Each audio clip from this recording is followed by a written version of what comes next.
आज ज्योतिबाच्या खेट्यांचा शेवटचा रविवार आहे। माघ महिन्यात 5 रविवारी जी यात्रा भरते त्या यात्रेस ज्योतिबाचे खेटे असं म्हणतात। यावर्षी मात्र या महिन्यात 4 रविवार आले होते। त्यातील आजचा चौथा रविवार म्हणजे शेवटचा खेटा होतोय।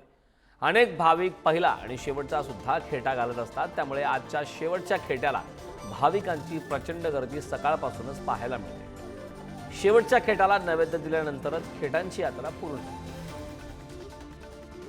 संदर्भात ताजे अपडेट देण्यासाठी आपले प्रतिनिधी शेखर पाटील आपल्यासोबत जोडलेत। शेखर, ज्योतिबाच्या खेट्याचा आज शेवटचा रविवार आहे। साहजिकच भाविकांची प्रचंड गर्दी सकाळपासून पाहायला मिळत आहे। काय अपडेट?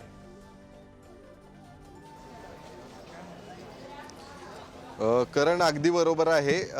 यावर्षी 4च रविवार जे आहेत ते खेट्यांना आलेले आहेत आणि अर्थातच आजचा शेवटचा खेटा असल्यामुळं सकाळपासूनच भाविकांनी मोठी गर्दी केलेली आहे। मी त्याच ज्योतिबा मंदिरच्या बाहेर उभा आहे आणि इथली गर्दी आपल्याला दाखवतो।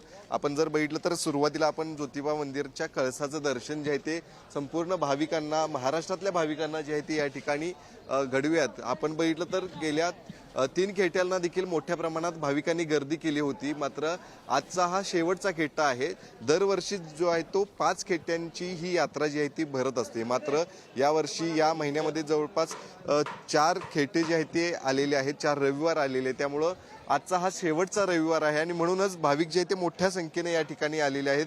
काही भाविक देखील माझ्यासोबत आहेत, त्यांच्याशी देखील बातचीत करूया। आज गुलाबी कलरचे गुलाल रंगाची खरं तर टी-शर्ट घातले, चांगबल देखील लिहिलेलं आहे। कसं सांगताय आजचा शेवटचा खेटा या ठिकाणी? करवीर नगरीवर मोठा आशीर्वाद असणार आहे। आपल्या सर्वांचे आराध्य दैवत दख्खनचा राजा ज्योतिबाच्या दर्शनासाठी आम्ही सर्व अजिंक्य युवाशक्ती मित्रमंडळी पहाटे उठून दर्शनासाठी आलो आहोत। आम्ही 4 खेटे केले। यंदाच्या वर्षी 4 खेटे आहेत। पहिला खेटा आम्ही कसबा ओढापासून ज्योतिबापर्यंत आलो आणि बाकीचे 3 खेटे आम्ही कुशिऱ्यातनं चालत आलेलो आहे, पायी आलेलो आहे। आणि दरवर्षी आम्ही हा उपक्रम राबवतो। यानिमित्त आम्ही अजिंक्य युवाशक्तीच्या वतीनं प्रसाद वाटप करतो। दख्खनच्या राजाचा आशीर्वाद असंच करवीर नगरीवर राहू दे आणि सर्व भाविकांना सुख, समृद्धी, आरोग्य, ऐश्वर लाभू दे, ह्याच शुभेच्छा। खूप खूप धन्यवाद। नक्कीच। खरं तर कारण मी काही दृश्य दाखवतो, अशा पद्धतीनं काही ट्रेकिंग टाईप देखील या ठिकाणी येतात। अनेक जण कुशिरे म्हणून गाव आहे पण ज्योतिबाच्या पायथ्याला, त्या ठिकाणून चालत येतात। दरवर्षीच खेट्याला मोठी गर्दी असते। तुम्ही देखील 4ही खेटे पूर्ण ना आपण वर्षभरच असते, उन्हाळा, पावसाळा, हिवाळा, दरवर्षी दर रविवारी आपण ज्योतिबाला कुशिऱ्यातनं चालत येते। आता खेट्यांसाठी मोठी गर्दी, हे खूप गर्दी, म्हणजे एवढी आज तर कधी वर चालायला येताना एवढं डिस्ट्रॅक्शन होतं ना, म्हणजे पहिल्यांदा एवढं बघितलं एवढ्या वर्षात।